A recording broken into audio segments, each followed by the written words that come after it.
Magandang umaga po muli sa ating lahat. Good morning po mga kapatid. Good morning po sa atin pong mga panauhin. Good morning din po sa mga nasa ibaba po sa atin pong mga seniors. At ganun din po sa atin pong mga manonood mamaya sa YouTube. Bago po tayo magpatuloy sa pakikinig ng salita ng Diyos sa umaga pong ito, anyahan ko po ang bawat isa na tayo po ay manalangin. Aming dakilang Diyos, narito ang aming mga paghahandog, Panginoon, sa inyong pangalan sa umagang ito. Nawa ang lahat ng mga ito ay naging katanggap-tanggap sa inyong harapan. Nawa ay naabot namin, Panginoon, ang pamantayan ng inyong trono ng biyaya sa pamamagitan ng tulong ng Banal na Espiritu at sa pangunguna ng aming Panginoong Hesukristo. Salamat, Panginoon, dahil kung bakit kami narito, kung bakit kami nakarating, Panginoon, sa dakong ito ay dahil lamang po sa inyong biyaya at kagandahang loob.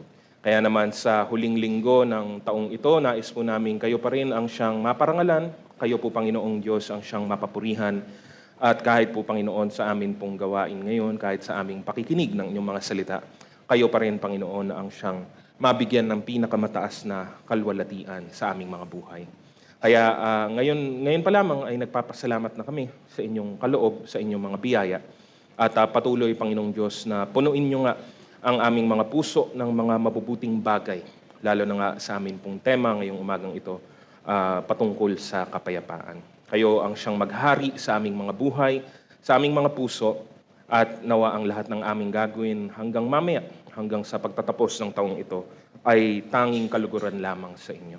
Salamat, O Diyos, sa inyo ang lahat ng kapurihan. Ito ang aming dalangin sa pangalan ng aming Panginoong Jesus. Amen. Purihin po natin ang Panginoon muli.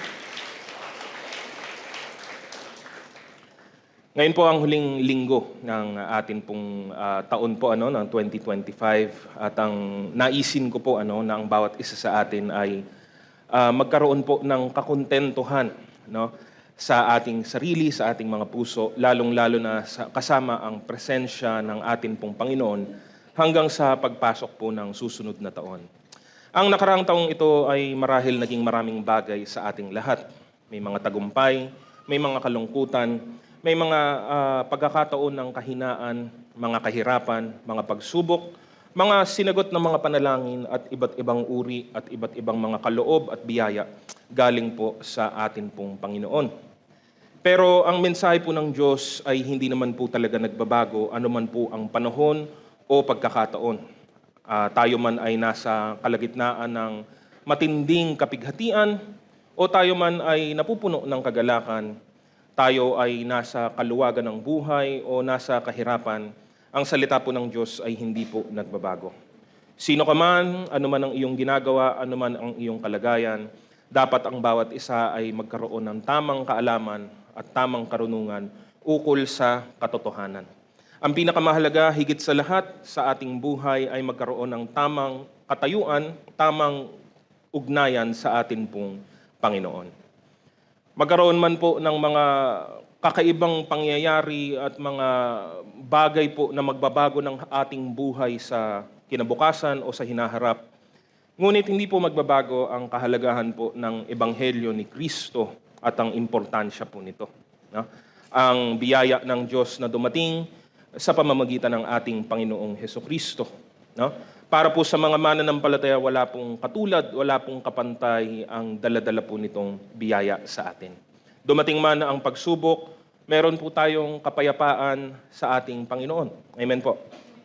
Isang kapayapaan na hindi po maabot ng isipan po natin galing po sa Kanya.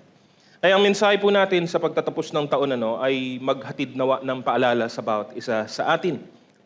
Dahil muli, patuloy lamang po. Patuloy na madadagdagan at madadagdagan ang mga kahirapan sa mundo pong ito. Pero ang mga mananampalataya ay meron pong kapayapaan sa kanilang mga puso anuman ang nangyayari sa kanilang kapaligiran. Mamuhay tayo ng may kapayapaan ng Diyos, meron pong mapagpasalamat na mga puso sa ating Panginoon. At yun po ang atin pong mensahe sa umaga pong ito. Ang pamagat po natin, be filled with the peace of God.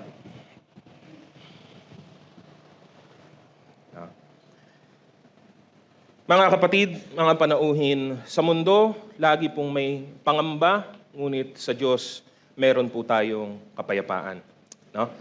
Paano po ba natin kung ganoon lalabanan ang kaisipan o ang kalagayang ito galing po sa sanlibutan? Patuloy na tayo ay pilit na inaapektuhan ng mundo pong ito, no? At kung minsan kahit na ayaw po natin, tayo po ay natatali sa mga bagay na ito, mga alalahanin at kapaguran galing po sa mundo, no? The so-called season, no, that the world dictates is in reality full of discontent, no? Sabi nila ito daw ang panahon ng kasiyahan, panahon ng kagalakan, panahon ng pagdiriwang. Pero parang maraming tao ang sama ng muka. Marami pong tao hindi naman talaga masaya. Maraming pong tao parang pinipilit lang nila ang kanilang sarili, no? Just to keep up appearances, no? Hindi ko alam kung kinukumbinsi ba nila ang ibang tao, mga kapitbahay nila, mga kaibigan, o baka kinukumbinsi lang talaga nila kanilang sarili mismo, no? The Bible teaches us a better way. Gusto kong simulan ang atin pong mensahe sa pagbabasa ng isang napakagandang awit. Awit 103, 1-5. Ang sabi po dito, "Purihin mo ang Panginoon o kaluluwa ko at lahat ng nasa loob ko, purihin ang kanyang banal na pangalan." Purihin mo ang Panginoon o kaluluwa ko at huwag mong kalimutan ang lahat niyang mga biyaya, na siyang nagpapatawad ng lahat mong mga kasamaan, na siyang nagpapagaling ng lahat mong karamdaman, na siyang tumutubos ng iyong buhay sa hukay, na siyang nagpuputong sa iyo ng habag at tapat na pagmamahal, na siyang bumubusog sa iyong nasa ng mga mabubuting bagay, ano pat nababago na gaya ng sa agila ang iyong kabataan. No? Sa isang napakagandang awit, ang haba pa po niyan, ano? Pero sa simula ng isang napakagandang awit at papuri para po sa Diyos, si Haring David po ay nagbibigay po ng inspirasyon, exhortation sa lahat ng tao, no? Marami pong mga psalms po sa Lumang Tipan ay binabanggit o binabasa in the midst of the congregation, sa harap ng maraming tao o mismo sa harap ng buong bayan ng Israel, no? And here is one of my favorite forms of found in the Psalms, is yung panawagan na purihin, sambahin, dakilain, pasalamatan ang atin pong Panginoon. At ang paboritong ko pong napakaliit na detalye dito po, isinasama ng umaawit ng nagsasalita kahit ang kanyang sarili, no? Na babanggit ko po sa iba't ibang pagkakataon, na napaka-espesyal nung dating po nun, na parang kahit yung sarili mo, kailangan mong paalalahanan, kailangan mong utusan, kailangan mong pagsabihan, no, ng mga bagay na ito. Dahil kung meron man pong nakakaalam na tayo po ay makakalimutin, tayo po mismo, alam po natin yun sa ating sarili, no? Kaya't yun ang sinabi po ng salmista, no? Alalahanin natin ang mga napakarami, hindi po mabilang na mga mabubuting bagay na ginawa ng atin pong Panginoon sa atin pong buhay, no? How do we find peace? How can we be filled with peace in our hearts? Unang bagay po, number 1, we should keep our focus on God, no? Ituon natin ang ating pansin, ang ating paningin, ang ating buong atensyon sa Kanya at sa Kanya lamang. As Christians, this is basic. Our focus should always be on God. Peace will begin when our eyes look to our Lord and Savior, Jesus Christ. Sa Kanya lamang tayo nakatagpo ng tunay na kapayapaan sa pagitan natin at ng sa Diyos. Sabi po ng Roma, Kabanata 5, talatang 1, sapagkat napawalang sala na tayo sa pamamagitan ng ating pananampalataya, mayroon na tayong mapayapang relasyon sa Diyos sa pamamagitan ng ating Panginoong Hesukristo. Ialis mo ang iyong mata kay Kristo at saan mo ibabaling ang iyong atensyon? E di sa lahat ng kalungkutan, kalumbayan at kasiraan na meron sa paligid. Tanging ang Diyos lamang ang tunay na mabuti, ang tunay na maganda, ang tunay na kaaya-aya, at tunay na kanasa-nasa sa atin pong buhay. When we keep our focus on God, letter A, we see what God has done. Ang tingnan kung ano ang ginawa ng Diyos ay alalahanin ang lahat ng kanyang mga ginawa, lahat ng kanyang mga mabubuting kaloob na ginawa ng Diyos sa atin pong mismong sariling buhay. Naalala ko po sa bayan po ng Israel, napakadali po nito, or at the very least, pinadali ng Diyos ang bagay na ito dahil mismo kasama sa kanyang mga panuntunan at mga utos ang panahon po ng pag-aalala. Ito'y bahagi na ng kanilang kultura, ng kanilang kasaysayan, ng kanilang tradisyon, ng kanilang identity. Sa napakahabang panahon, sila ang bayan ng Diyos. Tanging sila lamang ang makakapagsabi ng ganitong bagay po. Sila ang pinili ng Diyos. At isa sa mga pinakamahalagang punto sa kanilang buhay, na kahit na napakatagal nang nangyari hanggang sa dumating tayo ng bagong tipan, ay ang pagpapalaya ng Diyos sa kanila mula sa Ehipto. And yet, that remembrance remains, even today. Pero kahit hanggang sa bagong tipan, ito po ay napakalaking bahagi ng kanilang kasaysayan. Sabi po sa Aklat ng Mga Gawa, 13, 17 hanggang 19, ang Diyos ng ating bansang Israel ang pumili sa ating mga ninuno. Sila'y ginawa niyang isang malaking bansa habang naninirahan pa sila sa lupain ng Ehipto, at sila'y inilabas niya doon sa pamamagitan ng kanyang dakilang kapangyarihan. Sa loob ng 40 taon, sila ay pinagtiisan niya sa ilang. Nilipol niya ang 7 bansa sa lupain ng Kanaan at ibinigay sa mga Israelita ang lupain ng mga Kanaanita. Isang napakatinding pangyayari na palagi po nilang inaalala. This is technically the reason why Passover exists. Yun po yung pag nabasa po sa Tagalog na Biblia, ang ginagamit pong salita ay Paskwa. Yun po yung tinutukoy na Passover, yung huli pong sumpa na dumating sa Ehipto, kung saan pinadala ng Diyos ang kanyang anghel para patayin ang mga panganay na anak. Puwera na lamang doon sa mga sumunod sa utos at sumunod po sa instruction po na magkatay, pumatay at iwisik ang dugo ng kordero sa hamba ng kanilang mga pintuan. Yun lang ang makakaligtas. Remembrance is part of the culture, of the tradition of the Israelites. Pinadala ng Diyos si Moises para sila ay mapalaya magmula sa kanilang pagkaalipin. And niisip ko po, bakit nga ba, why is it so much important? Higit sa ibang mga pangyayari, higit pa doon, hindi ba mas mahalaga yung pagsunod ni Abraham? Inaalala din nila yun, pero mas nabibigyan din yung panahon ni Moises, hindi po ba? Diba? Si Abraham din naman, tinawag ng Diyos at nag-respond siya in faith. Sinagot niya ng pagtitiwala at pananampalataya ang hamon ng Diyos sa kanya. But why is it? Yung specific, yung particular na insidente na yun sa Ehipto, ang pagpapalaya sa kanila magmula sa mga malulupit na taga-alipin po nila. And the more you think about it, the more na, iluto mo lang ilaga mo lang ng konti sa pag-iisip mo po, ang dali pong makita kung totoosin, na napaka-obvious naman niya pala. Sa ating pagkakaalam, sa ating pong pagkatuto, sa what we know now, yung alam na po natin sa puntong ito ng ating pong buhay, ano po ba ang napakabilis, napakadali na gawin paghahambing?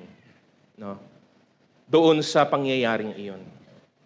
Ang isang bayan na naalipin ng ibang bansa, isang bayan na sumisigaw ng saklolo at tulong galing sa Diyos, ang pagpapadala ng Diyos ng isang tao na magpapalaya sa kanila. Pinadala sa lumang tipan sa Ehipto si Moises, pero ngayon, sino ang pinadala ng Diyos para palayain tayong lahat magmula sa pagkaalipin? Walang iba kundi ang ating Panginoong Hesukristo. What happened in the Old Testament was a foreshadowing of things to come. Ito'y mga palatandaan ng mga bagay na mangyayari pa lamang. Higit pa, hihigitan pa ang ginawa magmula doon sa nakaraan. No? Dumating si Kristo hindi lang para sa isang bayan, hindi lamang para sa isang bansa. Dumating si Kristo para sa lahat ng kanyang mga hinirang. Ang sabi po sa unang Juan Kabanata 4, talatang 9, inihayag ng Diyos ang kanyang pag-ibig sa atin nang isugo niya sa mundo ang kanyang kaisa-isang anak upang magkaroon tayo ng buhay sa pamamagitan niya. Dumating si Kristo hindi lamang upang para tayo ay maligtas sa mga pisikal nating mga problema, kundi para malutas ang ating pinakamalubhang problema, ang kapahamakan na espiritual. No? Higit pa dito, higit pa doon, ay ipinagkaloob niya ang hindi po mabilang na mga espiritual na mga pagpapala na hindi natin makakamtan sa ating sariling pagsisikap. No? Galing sa kamatayan, tayo ngayon ay pinagkalooban ng buhay. Hindi po ba yon kapuri-puri? Hindi po ba yon kakilakilabot kung tutuusin po ang biyaya ng Panginoon na ito? Sabi po sa aklat ng Tito, Kabanata 3, 3 hanggang 7, noong una tayo'y mga hangal, hindi masunurin, naliligaw at naging alipin ng makamundong damdamin at lahat ng uri ng kalayawan. Naghari sa atin ang masamang isipan at pagkaingkit. Tayo'y kinapuutan ng iba at sila'y kinapuutan din natin. Ngunit nang mahayag sa atin ang kabutihan at pag-ibig ng Diyos na ating tagapagligtas, iniligtas niya tayo, hindi dahil sa ating mabubuting gawa, kundi dahil sa kanyang habag sa atin. Tayo'y ipinanganak na muli sa pamamagitan ng tubig at tayo rin ay binago ng Espiritu Santo.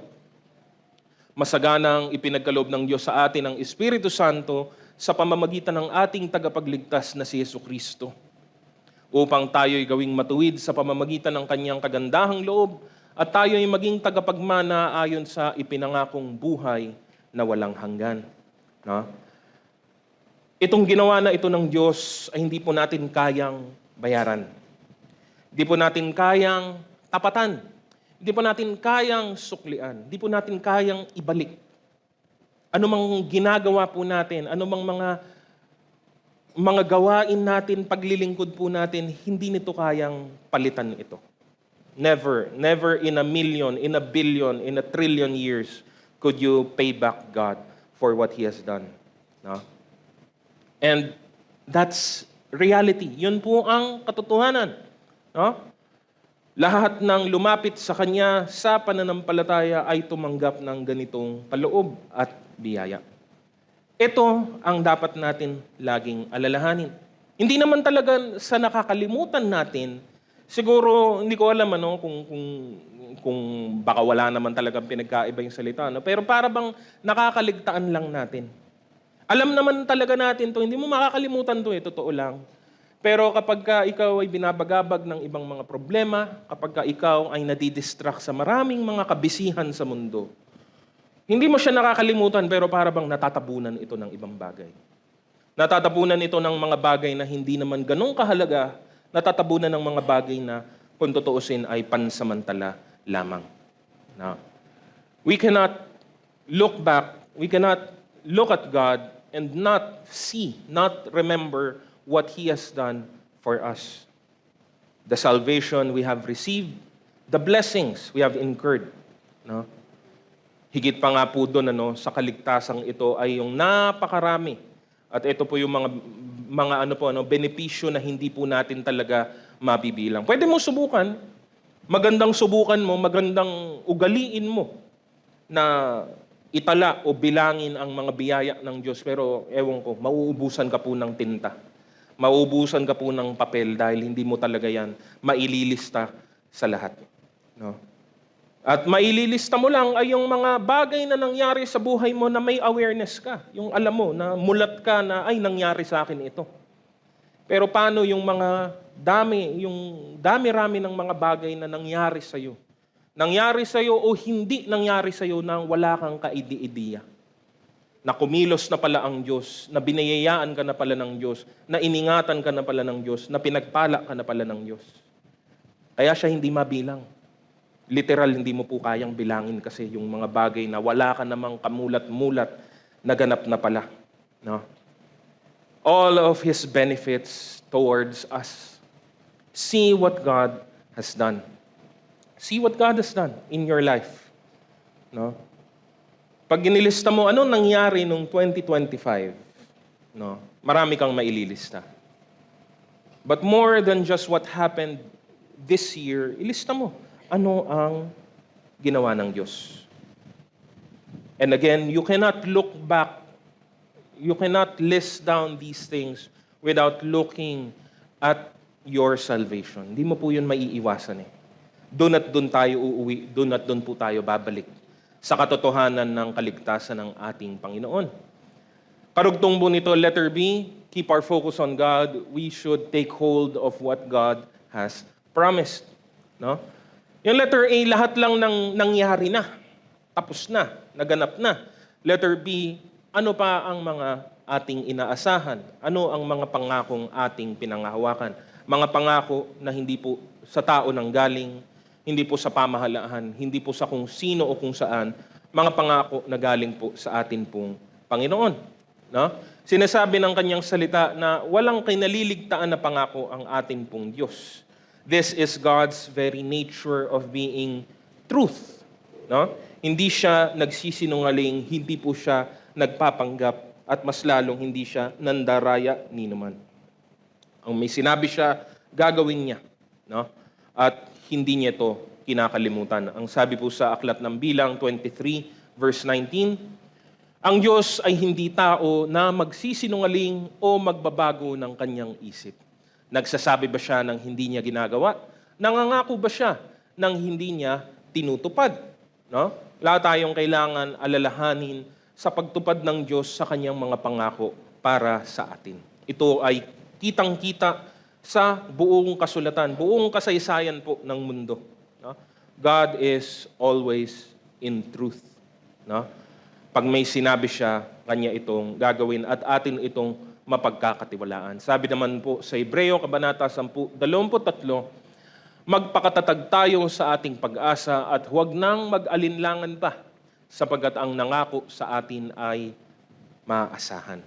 No? Hindi po pabago-bago ang isip ng atin pong Diyos. Hindi po siya naapektuhan ng mga mood swing. Alam mo, hirap po sa tao, no? May mga kilala po tayong tao na kailangan mong abangan pagka mabuti yung kanyang kalagayan, ang kanyang disposisyon. No? Huwag kang lalapit sa taong ito kapag ka mainit ang ulo o may problema. Wala kang makukuhang mabuti galing sa kanya. No? Paano na lang yung mga tao na alam natin, nasubukan na natin, no? Nung maganda ang disposisyon, ang daming mga mabubuting bagay na pinangako at sinasabi, pero mamaya lang nung nagbago ay binawi din niyang lahat. Yan ang tao. Ganyan po kahit tayo. Hindi po ganoon ang atin pong Panginoon. Hindi po pabago-bago ang kanyang isip, hindi po nagbabago ang kanyang pangako base sa kanyang nararamdaman o sa nangyayari sa kapaligiran. No? With God, we have an assurance. And I don't know kung naunawaan po ba natin talaga kung ganong kabigat yung pong salitang assurance. Kasi sa mundo, ginagamit po natin yan, assurance. No, maraming bagay ang ina-assure sa atin ng mga kumpanya, ng ating mga binibiling mga produkto. Pero alam mo yon, pagka nangailangan ka na po at marami na po sa atin ang nakaranas nito, no. Kapag ka nangailangan ka na when you're trying to cash in that assurance, doon ka mabibigo. Doon ka po mabibigo. Hindi mapagkakatiwalaan ang sistema, ang mundo, o kahit ang tao. No? At least not fully. No? Pwede mong pagkatiwalaan, pero laging meron pong merong reservation. Lalo na kapag yung tao na pasok na, nadala na. No? Kaya ang hirap pong magbigay ng assurance kung tutuusin. Dito po sa mundo nating ito, no. Pero pinapakilala sa atin ng salita niya ang isang Diyos na meron kang 100% assurance. 100% success rate. No? Wala pong failure, wala pong mintis sa atin pong Panginoon. No? Ang tanong, may mga pangako po ba ang Diyos para po sa kanyang mga anak? Marami po. Sobrang dami na hindi po natin kayang ubusin sa loob ng isang oras. No? And yet, there is absolute certainty sa kanyang mga pangako. He will fulfill them. No? Siguro ang lesson lagi, at itong madalas na lesson po pagdating po sa mga pangako ng Diyos, it's that i-fulfill ito ng Diyos sa kanyang sariling panahon. Yun lang po ang kailangan mong pagkatiwalaan. Hindi ito mangyayari ayon sa ating sariling kagustuhan at pasya. Ito ay mangyayari sa itinakdang panahon ng atin pong Panginoon. Pero yun din po ay mapagkakatiwalaan. Yun man, kahit man yung pagtugon ng Diyos, masasabi po natin ito ay mangyayari sa pinaka-angkop, sa pinaka-perpektong pagkakataon. Sa Diyos, wala pong palyadong timing. No? Kung yan ang dineside ng Diyos, makakasigurado ka na yan ang pinakamaganda, na yan ang pinakamabuti. No? We have absolute certainty with the promises of God. No? Kapag tayo ay nahihirapan, kapag dumating ang problema, tayo ay tumingin lamang sa mga ipinangako ng Diyos. At ito ang magpapaalala na anuman na ang nangyayari, kasama natin ang Diyos at tutuparin niya ang lahat ng kanyang mga pangako at layunin sa atin. Napakarami ng pangako ng Diyos, pero bahagi ko po ngayong umagang ito ang iilan lamang sa mga pinakamamahal po nating mga pangako ng Diyos. Pinagkaloob sa atin ng Diyos at ipinangako niya ang seguridad. Sabi po sa Roma Kabanata 8, 38 hanggang 39, sabagat natitiyak kung walang makapaghihiwalay sa atin sa kanyang pag-ibig, kahit ang kamatayan, ang buhay, ang mga anghel, ang mga pamunuan o ang mga kapangyarihan, ang kasalukuyan o ang hinaharap, ang kataasan, ang kalaliman o alinmang nilalang ay hindi makapaghihiwalay sa atin sa pag-ibig ng Diyos na ipinagkaloob sa atin sa pamamagitan ni Kristo Jesus na ating Panginoon. Pinangako niya ang kanyang kagandahang loob at biyaya, 2 Korinto, Kabanata 12, talatang 9. Ganito ang kanyang sagot, ang pagpapala ko ay sapat sa lahat ng pangangailangan mo. Lalong nahayag ang aking kapangyarihan kung ikaw ay mahina. Kaya't buong galak kong ipagmamalaki ang aking mga kahinaan upang lalo kong madama ang kapangyarihan ni Kristo. Pangako na ang Diyos ay hindi madamot at nagkakaloob ng karunungan kung hihingin po natin. Sabi po sa Santiago, Kabanata 1, talatang 5. Ngunit kung ang sino man sa inyo ay kulang sa karunungan, humingi siya sa Diyos at siya'y bibigyan sapagkat ang Diyos ay nagbibigay ng sagana at di nanunumbat. No? Pinangako ng Diyos ang kapahingahan. Marami sa atin nakapagpahinga na. Huwag lang po sanang sumobra yung pahinga. No? Sabi po sa Mateo 11:28, lumapit kayo sa akin kayong lahat na nahihirapan at nabibigatang lubha sa inyong pasanin at kayo'y bibigyan ko ng kapahingahan. No?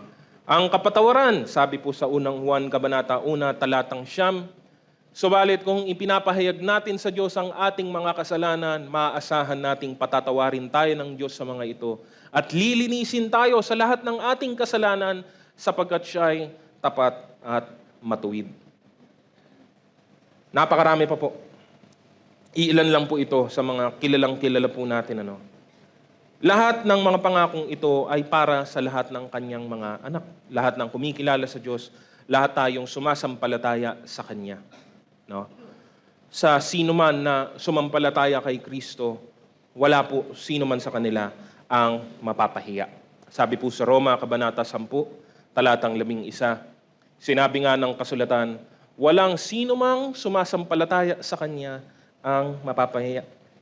Hindi po akong nagsabi po niyan. Ang salita mismo ng Diyos ang nagsasabi po nito. No? Ang kalaban po kasi natin ay ang reklamo. No? Maybe hindi lahat ng reklamo ay pare-parehas po. Hindi lahat ng pagko-complain ay pare-parehas. No? Minsan meron pong hayagan, no? Pero mag-ingat po tayo. Ito'y isa sa mga katangian o mga kaugalian na hindi po nararapat. Maraming beses po nadaig at hindi po natupad ang layunin ng Diyos sa bayan po niya, sa bayan ng Israel, dahil lamang sa kanilang pagrereklamo. Because of their complaining, no? Yung iba ay naging malikhain, para bang natuto na, no? Hindi sila hayagan magreklamo kundi sa pamamagitan ng pagpapahiwatig, no? Hindi ko naman sinasabing ganun, pero ganun nga sinasabi ko, no? Ganun po, marami po, akala nila makakalusot po yun sa Diyos. Akala nila, hindi marunong ang Diyos, hindi naiintindihan ng Diyos ang mga bagay na ito. Mag-ingat po tayo. No? Hindi, sinasabi ko lang naman yung totoo eh. Narinig niyo na po ba yan? Baka kayo mismo sinabi niyo na yan. Sinasabi ko lang naman talagang totoo, mahirap lang naman talagang buhay, ganito. No? Hindi po dapat ito maging normal sa atin, mga kapatid. Bago tayo magbukas ng ating mga bibig para po magreklamo patungkol sa anumang bagay, alalahanin muna natin, dali natin sa ating alaala anong mga biyaya na ang dumating sa atin pong buhay. No? Pinagkaloob ng Diyos sa atin ang hindi po masukat, hindi po mabilang na mga biyaya na hindi po kayang tapatan ni numan. Hindi yan kayang tapatan ng mundo pong ito. No? At napakarami pang mga mabubuting bagay ang nakahanda para sa atin sa hinaharap. No? Paulit-ulit tayo ay ilang beses na pong nabibigo at patuloy na binibigo ng sanlibutan pong ito. Mga tao, mga sistema, at kung ano-ano pa. Pero sa Diyos, again, we have that perfect assurance of His Word, of His promises, of His will. No? Isa-isip natin ang mga bagay na ito at doon makakaranas tayo ng kapayapaan sa atin pong buhay. No? Sumunod po dito, number 2, let us take the time to reflect. Gamitin natin ang pagkakataong ito para po magsuri din po sa atin pong sarili. Isang napakahalagang kasangkapan po sa buhay ng isang mananampalataya ay ang self-examination. No? Kailangan natin magkaroon ng honest self-evaluation sa ating sariling buhay sa harapan ng atin pong Panginoon. A self-examination or reflection is so simple. No? Para ka pong naglalatag ng mapa at tinitignan mo, nasa tamang landas ba ako? Ako ba'y patungo sa tamang direksyon? Natutupad ko ba ang aking mga layunin? No? Kung atin nga pong babalikan ang mga Israelita, ang bayan ng Diyos sa Lumang Tipan, na again, sila man ay nakaranas ng hindi mabilang na mga biyaya galing po sa Panginoon. Iisipin mo po kung 'yun lang alam mo, kung 'yun lang narinig mong kapahigan patungkol sa kanila. Hindi ba dapat kung sila ang piniling bayan ng Diyos, pinagpala ng Diyos, ginabayan ng Diyos, sinamahan ng Diyos at pinangunahan ng Diyos, hindi ba dapat masaya, masarap at madali ang kanilang naging buhay? Dapat. You would assume and you would assume right na dapat ganun, hindi ba? Kasama nila ang Diyos eh. Sila lang ang bayan na mayroong tunay na Diyos, kumikilala sa tunay na Diyos. But we know for a fact na hindi po yun ang nangyari. Bakit po? Marami pong issues. Number 1 po would be still disobedience, ang kanila pong pagsuway. Dahil hindi sila sumusunod sa kung ano ang utos ng atin pong Panginoon. No?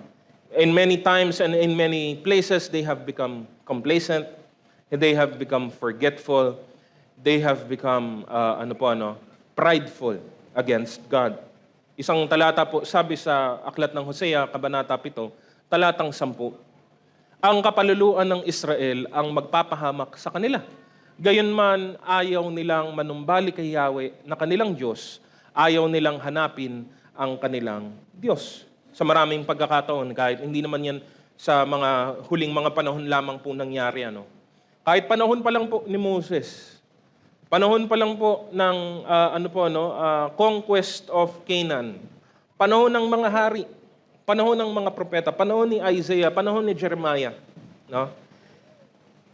Israel underwent a cycle of disobedience. No? Dapat sana naging madali ang kanilang buhay. Dapat sana naging napuno ng pagpapala ang kanilang buhay. Pinagpapala sila ng Diyos at sila man ay naging pagpapala rin sa ibang mga bansa. Yun ang layunin ng Diyos, ngunit hindi ito natupad. No? They should have lived according to the will of God, but time and time again they sinned, they rebelled against Him. No? Tayo ngayon, wala na pong Israel, wala na pong Hudyo, wala na pong Hintil, iisang bayan na lang po ang meron ang Diyos. Ang kanyang mga hinirang, ang mga iniligtas sa pamamagitan ng ating Panginoong Hesukristo. Tayo man ay kabilang sa bayan pong ito. Tayo man ay pinagkalooban ng napakadakilang mga biyaya. Kaya mag-ingat po tayong huwag nating ulitin. Huwag nating balikan ang mga pagkakamali ng nakaraan. No? 'Di ba? Kasi kung kasama mo na ang Diyos ngayon, kung ngayon sa buhay mo, ikaw bilang mananampalataya, kasama mo na ang Diyos, ginagabayan ka na ng Diyos. 'Di ba? I could ask the same question. Hindi ba dapat maging maluwag, maging madali, maging napupuno ng kagalakan ang iyong buhay? Bakit hindi laging ganon? Kasi dahil po sa ating katigasan ng ulo, dahil po sa ating pagsuway, dahil po sa ating hindi pagpapasakop sa Diyos, kaya nangyayari ang mga bagay na ito. That's why self-reflection is important. Huwag nating akalain lamang ang mga bagay-bagay. No? Do not assume. No? Kailangan mo siguraduhin, alamin, tiyakin ano yung aktual na kalalagayan mo. Paalala nga po, sa unang Korinto, Kabanata 10, 6 hanggang 12, ang lahat ng mga nangyaring iyon ay babala sa atin upang huwag tayong maghangad ng masasamang bagay gaya ng ginawa nila. Huwag kayong sasamba sa mga Diyos-Diyosan, gaya ng ilan sa kanila. Ayon sa nasusulat, umupo ang mga tao upang kumain at uminom at tumayo upang sumayaw. Huwag tayong makikiapid gaya ng ginawa ng ilan sa kanila, kaya't 23,000 tao ang namatay sa loob lamang ng isang araw. Huwag nating susubukin si Kristo gaya ng ginawa ng ilan sa kanila, dahil sa ginawa nila, pinuksa sila ng mga ahas. Huwag din tayong magreklamo tulad ng ilan sa kanila, kaya't nilipol naman sila ng anghel na namumuksa. Nangyari iyon sa kanila bilang babala sa iba at isinulat upang tayo namang nabubuhay ngayong mga huling araw ay maturuan. Kaya't mag-ingat ang sino mang nag-aakalang siya'y nakatayo at baka siya'y matisod. No? Ilang mga punto po dito. Letter A, we are all unworthy. Huwag mong kakalimutan ng bagay na ito, kapatid. No? Dahil sa mundo, tinuturuan tayo palagi na magkaroon ng mataas na pagtanaw ng sarili pero sa mga maling dahilan o paraan. No? Matindi ang pagpapahalaga ng tao sa kanyang sarili, and lalo na sa panahon po natin sa kasalukuyan. No? Hindi na nga po ito nakapagtataka o nakakagulat dahil sa mundo tayo ay sinusukat sa atin pong kakayahan at sa atin pong mga naaabot na mga bagay. No? Magkano ang ating kinikita, ganong kagalang-galang ang ating pong trabaho, ano bang nagawa na natin para sa ating sariling pangalan. No?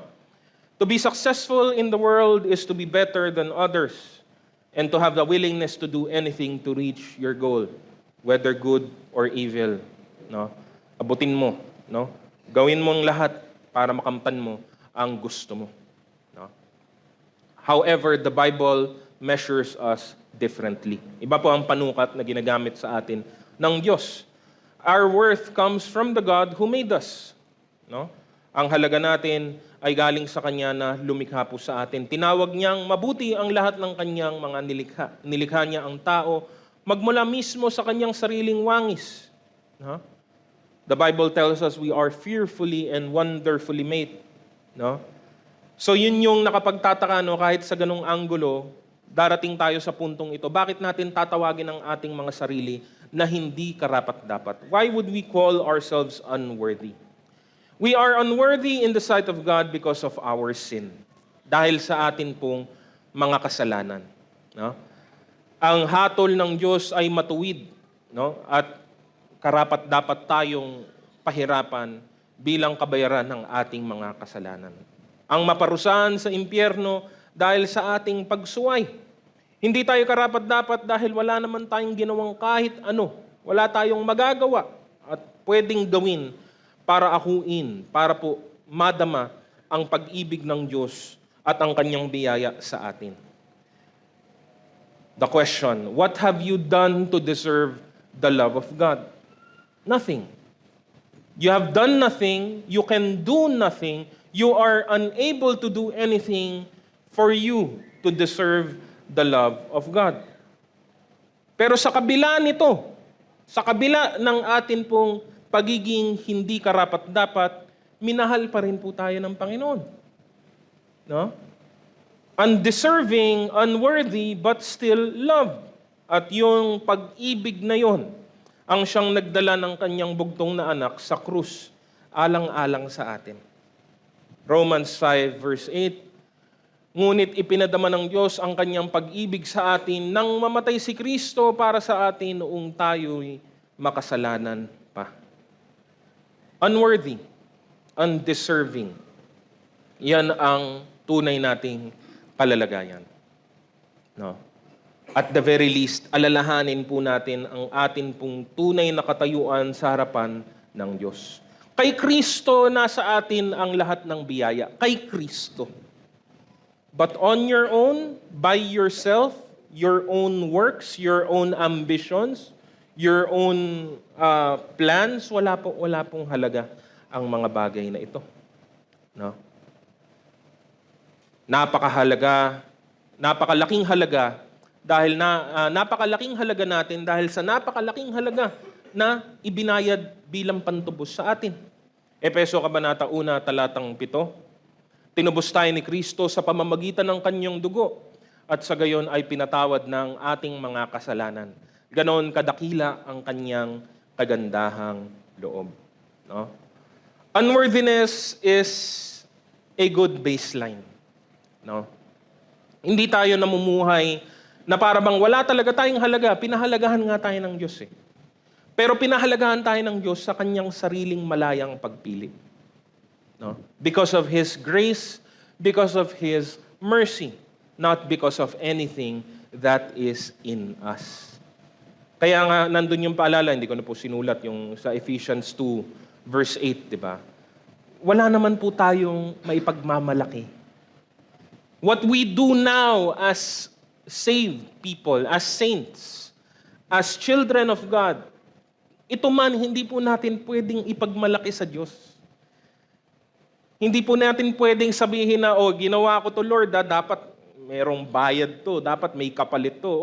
Nagpakahirap ako, alang-alang sa'yo, Panginoon ha. Lord, yung 2025, ang dami kong pinaghirapan na, puro sa ko problema. Dapat sa 2026, magbago na. Magbago ka na, Lord. No? Ganun ba?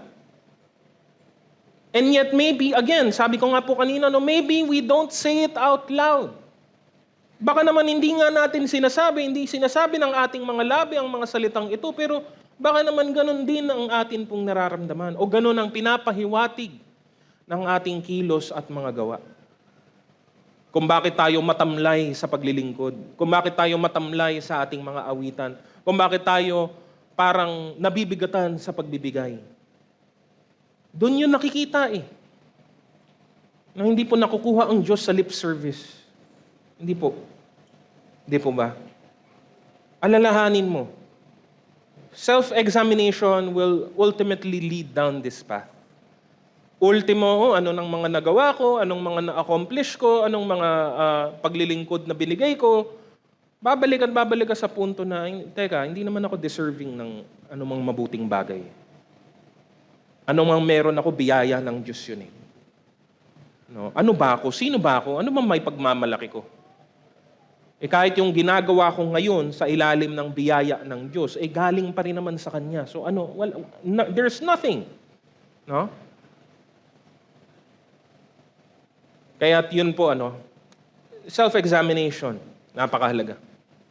Let us take time to reflect. No? Kung gusto po natin, again, ang goal po natin is to be filled with the peace of God. Di po yan mangyayari kung tayo po ay nagmamataas, nagmamagaling, nagmamalaki. No? Demanding or para bang, para bang humihingi tayo ng compensation. No?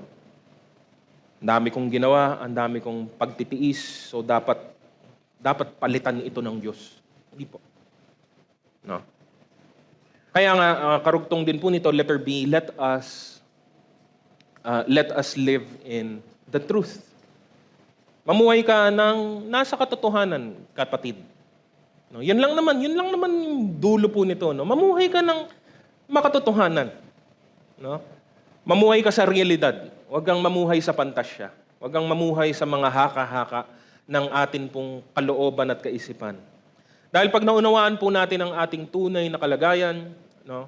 Kapag naintindihan natin ang atin pong katayuan sa harapan ng atin pong dakila at makapangyarihang Diyos, magkakaroon po tayo ngayon ng tamang pananaw. Kaya doon papasok yung kaisipan, sino ngayon sa atin ang maglalakas loob na magreklamo laban sa Diyos? At yun dapat sana ang dumating sa mga Israelita ng sinaunang panahon. Sino ang makapagrereklamo laban sa atin pong Panginoon? No, maglalakas loob ka bang mag-complain or mag-grumble sa Kanya? Wala naman talaga. Sino ako para magreklamo? No? Dapat ba akong magreklamo sa mga kahirapang nangyari sa akin sa nakaraang taon? Galit ba ako sa Diyos kapag nakaramdam ako ng sakit at pagdurusa at paghihirap at kalumbayan, kalungkutan? Dahil ako'y nagkasakit, dahil may nangyaring masama at malubha sa buhay ko? No? And we realize we complain about the most mundane and temporary things in life. Mga bagay na panandalian at pansamantala lang naman talaga. Buhay natin sa mundo ay hiram lamang. No? Sa mga pinakamagandang pagpapahayag, hiram lamang. No? Nung nakaraan lang, 'di ba, ang atin pong napakinggan mensahe, 'di ba? Mga manlalakbay lang po tayo. No? Mga transient lang po tayo dito. Bumibisita, mga panauhin lamang. No? At lahat ng atin pong nakakamtan dito sa buhay na ito ay tanging mga biyaya na lamang galing po sa Diyos. No? Halos lahat ng problema natin ay nakasentro sa kung ano kasi ang gusto natin, kung paano natin ito gusto, at kung kailan natin ito gusto. No? When we see everything in the proper light, mapapasarado na lang ang ating mga bibig. No? Dahil wala po tayong masasabi laban sa kabutihan ng atin pong Panginoon. Anong complain mo sa Diyos? Diba? Once you have that right perspective. Pag wala ka po sa tamang kaisipan, marami kang mairereklamo. Marami kang pwedeng isumbat. No? Tulungan ka ng Diyos na huwag kanyang agad parusahan kung subukan mo mang gawin po yun. Pero wala. Pagka nasa tamang pag-iisip tayo, makikita po natin, wala akong masasabi. No? Sabi po sa awit 16, talatang 2, sinabi ko sa Panginoon, kayo ang aking Panginoon. Lahat ng kabutihang nakamtan ko ay mula sa iyo. Walang mabuting bagay sa atin. Lahat ng mabuti sa buhay natin ay galing po sa Diyos. No? Kaya nga paalala din po ni Apostol Pablo sa Roma 12, talatang 3, dahil sa kagandahang loob ng Diyos sa akin, sinasabi ko sa bawat isa sa inyo, huwag ninyong pahalagahan ang inyong sarili ng higit sa nararapat. Sa halip isipin ninyong mabuti ang tunay ninyong katayuan ayon sa sukat ng pananampalatayang ipinagkaloob ng Diyos sa bawat isa sa inyo. Mamuhay ka sa realidad, sa katotohanan, kapatid. Huwag higit, huwag din kulang. Masama din po yung kulang, yung kapos. Masyado mong ibinababa ang sarili mo na wala naman na po talaga sa katotohanan ni Kristo. Isipin ninyong ang inyong kalagayan ay mabuti talaga. No? Ano pa ba ang magagawa natin o masasabi natin kapag nakita natin ang lahat ng mga ito? Ang tanging maiiwan sa atin, hindi po complain, kundi thanksgiving. Pasasalamat po ang kauuwian po ng tamang kaisipan sa ating mga sariling buhay. No? Kaya doon po yun nadudugtong. Ang kapayapaan ng Diyos ay naghahari sa ating mga puso kapag tayo ay napupuno ng pasasalamat sa Kanya. Paano kang magugulumihanan kung napakarami mga bagay na dapat mong ipagpasalamat sa Diyos ay hindi mo mabilang? Mga pangako, mga pagpapala, mga napakaraming mga habag at biyaya na ipinagkakaloob at patuloy pa ring ipagkakaloob ng Diyos sa atin. Meron tayong kapayapaan kapag tayo ay kontento sa ating Panginoong Jesus. Sabi po sa Galatia, Kabanata 6, 3-5, dahil inaakala ninyong kayo'y nakakahigit sa iba, subalit hindi naman, dinadaya ninyo ang inyong sarili. Suriin ng bawat isa ang kanyang sarili. Magalak siya kung mabuti ang kanyang ginagawa, wag na niyang ihambing pa iyon sa gawa ng iba. Sapagat ang pananagutan ng bawat isa ay ang kanyang sariling gawain. No? Sabi nga, kahit po sa sanlibutan, sanlibutan lang naman ang nag-imbento ng salitang ito, no? Pero ito'y nakabase sa katotohanan. Sabi po nila, comparison is the thief of joy. No? Kung puros pagkukumpara ang atin pong gagawin, lagi pong meron pong aangat, lagi pong merong nahuhuli, lagi pong merong nakakaluwag, lagi pong merong nahihirapan. No? But let us look at our lives honestly. Sa panukat na mismong ginagamit ng Diyos sa sarili nating buhay, ano ang mga ginawa at ginagawa at gagawin pa ng Diyos sa atin. Huwag nating tularan ang mga masasamang halimbawa ng mga Israelita na alam mo kakatapos lang ng pagliligtas ng Diyos na gawa nilang magreklamo na agad. Kakalabas lang sa napakahabang taon, daan-daang taon ng pagkaalipin, nagreklamo agad sa pagkain. Nagreklamo agad sa sa biyahe. No? Hindi po dapat ganoon. No? Ang mga gumagawa ng mga bagay na ito hindi kinikilala o hindi naunawaan ang mga ginawa na ng Diyos sa kanilang buhay. No? Let us not take anything God has given us for granted. Because God owes us nothing. Walang utang na loob ang Diyos sa iyo. Pero ikaw, lahat ng utang na loob na meron ka sa Diyos nakatuon. No? Kaya ang panghuli po, number 3, living with peace in our hearts. Sabi ko po kanina, kaya't lagi po itong nadudugtong sa atin pong pasasalamat. No? Dahil nga, pag sinuri natin ang ating buhay, ang ating nakaraan, ang atin pong mga naranasan, ang ating nakaraang taon, makikita mo na overwhelming po. Overwhelming ang mga biyaya at pagpapala na galing po sa atin pong Diyos. No?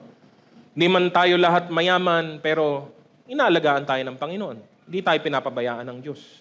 No? Pinagkakaloob niya ang lahat ng ating mga pangangailangan. Ayon po sa nakikita niya, yung alam niya na kailangan talaga natin. No? Sabi nga po sa Lucas 12:24, tingnan ninyo ang mga uwak, hindi sila nagtatanim ni umaaniman, wala rin silang bodega o kamalig, ngunit pinapakain sila ng Diyos. Higit kayong mahalaga kaysa mga ipon. No?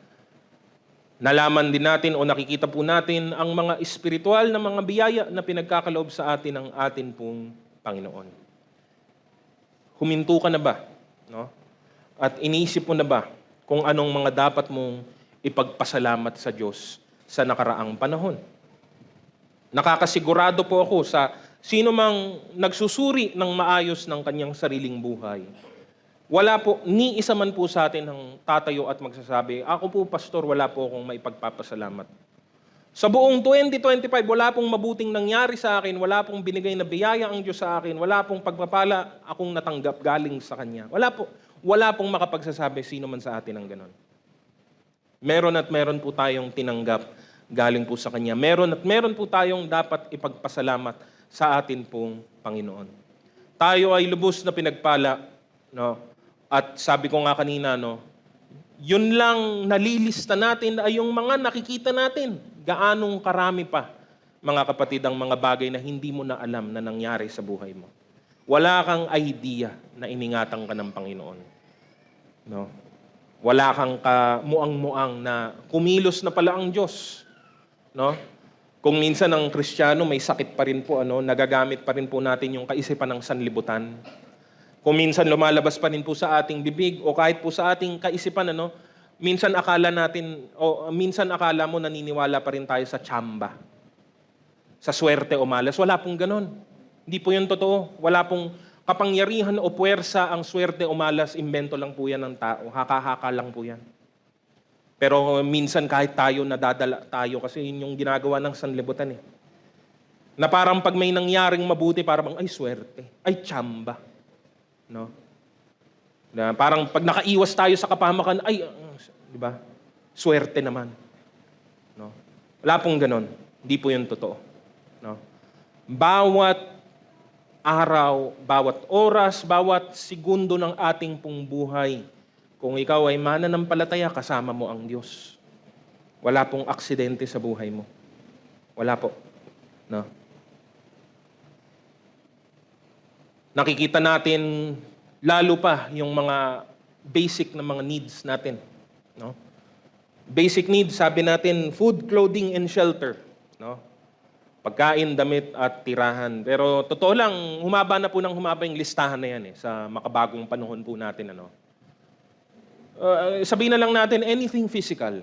No? Pasok na yun sa basic needs po natin. Pero bago mo makaligtaan, yung mga bagay na pinagkakaloob ng Diyos sa'yo na hindi physical. Mga bagay na hindi mabibili ng pera. No? Na ikaw ay malagay sa isang pamilya na tapat na naglilingkod sa Panginoon. Isang buong pamilya na kumikilala sa Diyos. Na ikaw ay makaramdam, makaranas ng kapahingahan sa presensya ng Panginoon. No? Na maranasan mo ang tunay na kagalakan sa iyong puso. Na maging bahagi ng ng paglilingkod para po sa Kanya. At syempre, bago natin makaligtaan, ang mapagkalooban ng buhay na walang hanggan, mga bagay po yan na mga hindi po nasusukat sa mga pansamantalang bagay na meron dito sa mundo. Sabi nga po, di ba, sa atin pong morning devotion, Pilipos Kabanata 4, 6-7, huwag kayong mabalisa tungkol sa anumang bagay. Sa halip hingin ninyo sa Diyos ang lahat ng inyong kailangan sa pamamagitan ng panalangin may pasasalamat. At ang kapayapaan ng Diyos na hindi kayang maunawaan ng tao, ang siyang mag-iingat sa inyong puso at pag-iisip dahil sa inyong pakikipag-isa kay Kristo Jesus. No? Imbis na mabalisa, humingi ka sa Diyos. No? Ibigay mo sa Diyos. Imbis na mabalisa, ikaw ay magtiwala sa Kanya. No? Manalangin na meron, hindi po nawawala yun, manalangin may pasasalamat. Pasasalamat kasi kahit na sabihin mo na sa sitwasyong ito may pangangailangan ka, sa maraming bagay sa buhay mo, pinupunuan ka naman lagi ng Panginoon. No? So that's why sa dulo ng atin pong mensahe po, ito po ang pangwakas na bahagi. We should, let us give thanks to God always. Gusto mo makaranas ng kapayapaan, kapatid? Matuto kang magpasalamat sa Diyos sa lahat ng oras. No? Because we have so much to be thankful for, we can take nothing for granted. Gusto mong bigay sa Diyos ang pinakamataas na luwalhati, ibigay mo sa Kanya ang nararapat na pasasalamat na katanggap-tanggap sa Kanyang pangalan. No? Ilang bagay po ang maaari po nating gawin. Ilan nga po dito ay nabanggit ko na rin po kanina. No? Letter A, sa pamamagitan ng atin pong mga pagpupuri. No? Pagpupuri. Alam ko tapos na, at wala na kayong magagawa, tapos na Tapos na. So, kung guilty ka, kapatid, guilty ka. No? Tiisin mo yan. Bakit po? Did you realize na ito na po yung huling awitan natin ng Sunday for the year? Hindi mo na yun mababalikan. Kung kanina ay inaantok-antok ka, kung kanina ay hindi ka naman talaga umaawit, nagli-lip-sync ka lang, kung kanina ay gumagalaw ang iyong bibig, ngunit ang puso mo ay nasa ibang mga bagay, hindi mo na yun may babalik.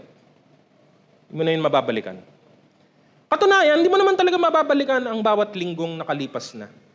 No? Mas matindi lang kasi yung comparison kapag pagtatapos kasi ng taon. Huling linggo ng taong ito. Nabigyan mo ba ng karapat-dapat na kapurihan ng Diyos sa iyong mga awitan kanina? Sana. No? Sana. No? At kung hindi, sana bigyan ka pa ng pagkakataon, kapatid, para bawiin ito, para baguhin ang puso mo. Hindi ko masisigurado na lahat tayo may pagkakataon. Hindi ko alam. Wala tayong kasiguraduhan na lahat tayo ay makakarating ng susunod na taon. We have no guarantee of that. Diyos lamang pong nakakaalam niyan. Pero sana, di ba? Yun ang sabihin mo, yun ang ipanalangin mo. Bigyan mo pa ako ng pagkakataon, Panginoon. Hindi ko nasasayangin ang pagkakataong ito.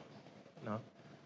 Sabi sa Aklat ng Awit 92:1-4, kataas-taas ang Diyos na Panginoon namin, napakasarap magpasalamat at umawit ng papuri sa inyo. Napakasarap ipahayag ang inyong pag-ibig at katapatan araw at gabi, habang tumutugtog ng mga instrumentong may kwerdas, sapagkat pinasayin niyo ako, Panginoon, sa pamamagitan ng inyong mga kahanga-hangang gawa, at dahil dito ako'y umaawit sa tuwa. No? When we praise God, sabi ng kapatid po natin kanina, it's not for our entertainment. It's not for us. No? Hindi ka umaawit kasi ang ganda ng tunog. Hindi ka umaawit kasi paborito mo yung kanta. Maawit ka for an audience of one, sabi po ng worship. An audience of one, our audience is always God. No? Pinagolob sa atin ang bagay na ito para tayo ay makapaghandog ng ating mga papuri, mga pasasalamat at pagsamba sa Kanya. Kaya pag tayo ay nagpupuri, dapat ibigay natin ang buong atensyon natin tanging sa Diyos lamang. No? Napakadali po kasing ma-distract, napakadali po kasing mawala sa focus. Dahil ganun po tayong mga tao. No? We praise God for His glory. No? At gamitin po natin ang bawat pagkakataon. No? Hindi lahat may physical capability of singing, of praising, of thanking God. So kung ikaw ay may kakayahan, ikaw ay may pagkakataon, huwag mo itong kaligtaan. No? Letter B, with our service. Sa pamamagitan naman din po ng atin pong paglilingkod. Sabi po sa Hebreo 12:28, kaya magpasalamat tayo sa Diyos sapagkat tumanggap tayo ng isang kahariang hindi mayayanig. Sambahin natin ang Diyos sa paraang kalugod-lugod sa Kanya, sa paraang may paggalang at pagkatakot. Ang sabi naman po sa Roma 12:1, kaya nga mga kapatid, alang-alang sa masaganang habag ng Diyos sa atin, ako'y nakikiusap na ialay ninyo ang inyong sarili bilang isang handog na buhay, banal at kalugod-lugod sa Diyos.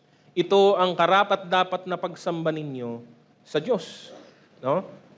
Hindi lamang tayo humihinto sa pagpupuri sa Diyos sa pamamagitan ng ating mga labi, kundi dapat tayong nagpapatuloy sa pagpupuri sa Kanya sa pamamagitan mismo ng ating mga buhay. Our life is our worship to God. Kasama po dyan ang atin pong paglilingkod. Kasama dyan ang bawat bahagi ng atin pong mga gawain. No? Pinagkalooban tayo ng Diyos ng napakaraming mga kaloob, kaya't gamitin natin ang mga kaloob na ito upang papurihan, pasalamatan, at parangalan siya. Gamitin mo ang iyong oras, ang iyong talento, ang iyong abilidad para gawin ang mga bagay na kalugod-lugod sa Diyos at hindi lamang para sa iyong sariling kapakanan. No? Kung tayo ay naglilingkod, hindi ito isang obligasyon, hindi din ito isang kabigatan dapat. Hindi napipilitan, hindi po nabibigatan, at mas lalong hindi po natin ginagawa dahil may hinahanap lamang tayong kapalit. Ang paglilingkod ay isang pribilehyo dahil ito ay paraan ng ating pasasalamat.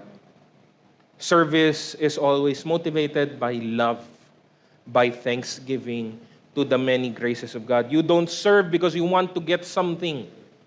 You serve because you have already received so much. No?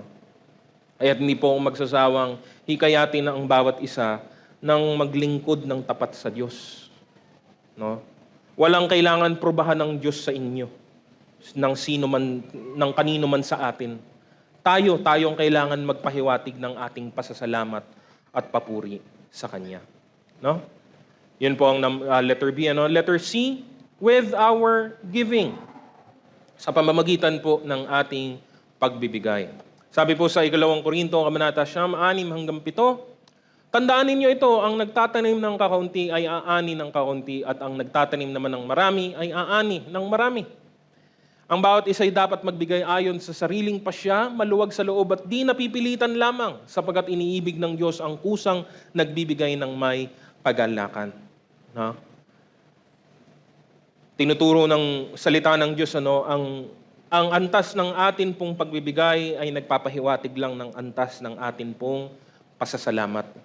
Kung hindi nagbibigay ang isang tao, ibig sabihin wala siyang ipinagpapasalamat sa Diyos. No? Dahil ang binibigay po natin ay galing naman din po talaga sa Diyos din naman. Wala naman galing sa ating sarili. No? Pinagpala tayo ng Diyos at patuloy na pinagpapala tayo para mapagpala din naman natin siya at lalo pa ang ibang mga tao pa. No? Kaya nga niya hinihigitan ang mga pagpapala para ang iba ay mapagpala rin naman. Sabi po sa talatang 11, pasasaganain niya kayo sa lahat ng bagay upang mas marami ang inyong matulungan. Sa gayon lalong darami ang magpapasalamat sa Diyos dahil sa inyong tulong na dadalhin namin sa kanila. No? Ito ang intensyon ng Diyos sa kanyang kaharian. Ang may kasaganaan ay tutulong sa kanilang mga may kakulangan para ang pangangailangan ng lahat ay matugunan. No? Ang mga nagbibigay, pinapakita ang kanilang pagsunod sa Diyos at ang kanilang pasasalamat sa Kanya, kaya't nagbibigay ito ng kaluguran sa Panginoon. Habang sila naman na tumanggap, ay ganun din naman. Magbibigay din sila, magpapakita din sila ng pasasalamat, hindi lamang sa tao, kundi sa Diyos din naman, at maghahandog din ng kanilang mga papuri sa Kanya. Ultimately, when we obey, when we give, it is God who is glorified. Yun lang naman po ang dulo ng lahat ng ating ginagawa. At panghuli po, letter D, with our testimonies. No? Sa pamamagitan ng ating kapahayagan naman din po. Sabi po sa awit 96 verse 3, ipahayag ninyo sa lahat ng mamamayan sa mga bansa ang kanyang kapangyarihan at mga kahangahangang gawa. Sabi naman po sa Isaias 12, talatang 4, sasabihin ninyo sa araw na iyon, magpasalamat kayo kay Yahweh, siya ang inyong tawagan. Ipaalam ninyo sa mga bansa ang kanyang mga gawa. Ipahayag ninyo ang kadakilaan ng kanyang pangalan. Ano pa bang naiwan kundi matapos ang lahat ng ito, no, nothing else but to proclaim to everyone who God is, what He has done in our lives. Dala-dala natin, syempre, bahagi na po dito ang mabuting balita, ang ebanghelyo ng ating Panginoong Hesukristo. Yun na po ang pinakamabuti. Yan ang mabuting balita talaga. No? Kung ano ang ginawa ng ating Panginoong Jesus. Pero higit po doon, binabahagi din po natin yung kagandahang loob ng Diyos sa buhay natin mismo. Paano kumilos ang Diyos sa ating buhay? Paano tayo pinagpala ng Diyos? Kaya hindi po dapat natin ikahiya ang patotoo para kay Kristo. Ang patotoo sa mga ginagawa ng ating pong Panginoon sa ating pong buhay. And with that, we are able, or we should be able to give thanks to God in all that we do. No? Dahil kung tayo po ay napupuno ng pasasalamat, kung tayo po kinikilala natin ang lahat ng kabutihan, lahat ng mga magagandang bagay na galing po sa atin pong Panginoon, hindi po mapapalayo sa atin ang kapayapaan. Kapayapaang hindi kayang ibigay ng sanlibutan. Kapayapaang hindi po nanggagaling sa kalagayan o sitwasyon lamang. Kapayapaan ito na galing po mismo sa Diyos. Kapayapaan na tayo ay nasa maayos na kalagayan sa harapan niya. Kapayapaan na nagpupuno sa ating mga puso anuman ang atin pong sirkumstansya. Para po sa ating pagtatapos, no, to be filled with peace, we need to acknowledge God for all that He has done and all that He is still going to do. Napupuno po ng kabilisan ng ating pong puso, no, kung tayo ay titingin lamang po sa sanlibutan. Kung tayo titingin lamang sa ating sarili. Pero kung titignan natin ang lahat ng ginawa ng Diyos, lahat ng gagawin pa ng Diyos, mapupuno ng kapayapaan ang ating kalooban. No? Patuloy tayong hihikayatin at hihilahin ng sanlibutan patungo sa kabalisahan at sa mga maraming mga problema. Ngunit kay Kristo, meron tayong kapayapaan. No? Kapayapaang hindi po maabot ng isip ng sino man pong tao. No? Imbes na tignan mo kung ano ang kulang, kung ano ang kapos, imbes na tignan mo ang iyong kapwa at ikumpara ang sarili mo sa kanya, tignan mo kung ano ang pagtugon ng Diyos sa buhay mo. Tignan mo kung ano ang mga ginawa ng Diyos sa taong ito. Tignan mo kung ano ang mga dapat mong ipagpasalamat sa Panginoon. At lagi po meron naman po laging pagkakataong ganito, no. Bago po magtapos ang taon, meron po tayong year-end Thanksgiving. Nasa pangalan na po mismo. Thanksgiving celebration po siya. No? At may bahagi po doon na tayo po mabibigyan pa po tayo ng huling-huling pagkakataon para umawit, para papurihan, para pasalamatan, para i-celebrate po ang kagandahang loob ng Diyos sa atin pong buhay. Huwag po nating palagpasin ang pagkakataong ito. No? Hayaan nyo na mapuno ang ating puso ng kapayapaan ni Kristo. Huli ko pong babasahin, Colosas, Kabanata 3:15. Paghariin ninyo sa inyong puso ang kapayapaang kaloob ni Kristo sapagkat iyan ang dahilan kung bakit kayo tinawag sa iisang katawan. At ang huli po, magpasalamat kayong palagi. Purihin po natin ang Panginoon sa umagang ito. Sa Kanya po ang lahat ng kaluwalhatian.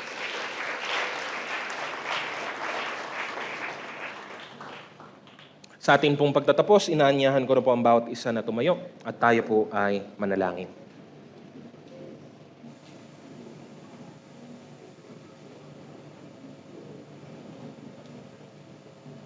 Aming dakilang Diyos, napupuno nga kami ng pasasalamat. Sana hindi lamang po ako na nakatayo dito sa harapan. Sana ang bawat isang kapatid ko na ngayon din ay nakatayo sa kalagitnaan ng kongregasyon pong ito. Sana'y napaalalahanan kami ng inyong mga salita.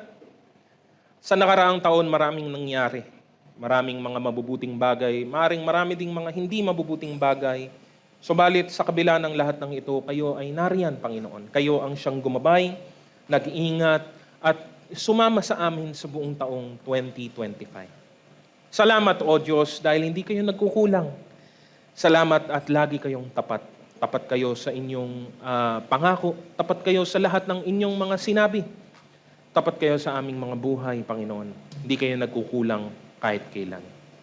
Nawa, Panginoon, gaya ng mga napakinggan naming mga paalala, ay maisagawa namin ito, Panginoon. Hindi lamang sa pagtatapos ng taong ito, pero kahit po, Panginoon, sa taong papasok. Kung kami man ay biyayaan ninyo, Panginoon, ng panibagong taon, 2026, ay magsilbing aral, leksyon at karunungan ang mga mensaheng ito para po mabago, Panginoon, ang amin pong ugali, para mabago ang amin pong isip at kalooban at upang maibigay po namin ang nararapat na mga pagsamba namin sa inyo. Patuloy na kayo ang siyang gumabay sa amin. Kayo ang manguna, Panginoon, sa lahat ng aming mga gawain, sa lahat ng aming mga gagawin pa. At higit sa lahat, kayo lamang ang siyang mapapurihan sa lahat ng mga ito. Maraming salamat, Panginoon, at sa inyo namin inihandog ang lahat ng aming mga papuri, lahat ng aming mga pagsamba, at ang lahat ng aming mga pasasalamat. Purihin ka at sambahin ang inyong dakilang pangalan. Tanggapin po natin ang bendisyon sa Diyos na makagagawa ng higit kaysa lahat ng maaari nating hilingin at isipin sa pamamagitan ng kanyang kapangyarihang nagahari sa atin. Sumakanya ang kapurihan sa pamamagitan ng Iglesia at ni Kristo Jesus magpakailanman. At ang lahat ng pinagpala sa umagang ito ay magsabi ng Amen. Purihin po natin ang Panginoon, pasalamatan natin siya at magbatean po tayo sa bawat isa.